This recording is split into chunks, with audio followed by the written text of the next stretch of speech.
vraiment très bon fromage sur le plan gustatif, mais il semble que ce soit devenu un mauvais produit sur le plan écologique. En fait, ça fait des années que la filière est pointée du doigt. Le comté. Héritage transmis de génération en génération, depuis le Moyen-Âge, ayant fait fleurir à parvenir au monde actuel ce produit d'excellence. Symbole de réussite collective dans un monde de plus en plus individualiste.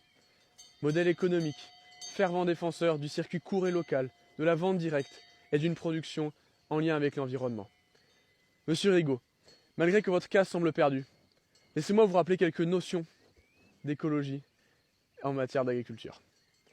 N'oubliez pas que l'agriculture française est déjà la première et de loin la plus saine dans le monde. Vous affirmez que nos vaches sont responsables et seules responsables de la pollution. Vous affirmez que notre filière, notre profession est la cause de tous les problèmes des milieux aquatiques.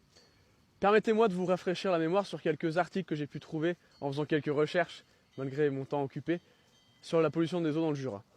Il est bien trop facile, monsieur Rigaud, de remettre uniquement la pollution des eaux sur nos élevages.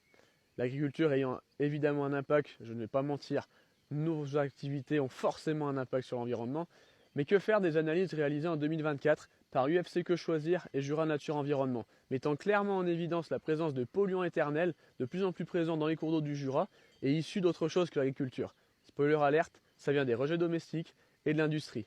Que faites-vous concernant ces choses-là? Avez-vous omis volontairement de les présenter au grand public? Tout ça pour servir votre cause qui est l'agribashing et tout simplement la volonté d'abolir l'élevage français? Comment pouvez-vous encore une fois affirmer que la pollution vient uniquement de l'intensification de l'agriculture? Il est clairement évident, d'après les chiffres présents sur le ministère de l'Agriculture, que l'élevage dans le Jura a diminué. Le nombre de bovins a régressé ces 40 dernières années. Le cahier des charges s'est durci, les normes européennes également, et les quantités d'épandage autorisées, les volumes autorisés, ainsi que les quantités reversées dans les champs et les stockages ont été fortement restreints et encadrés.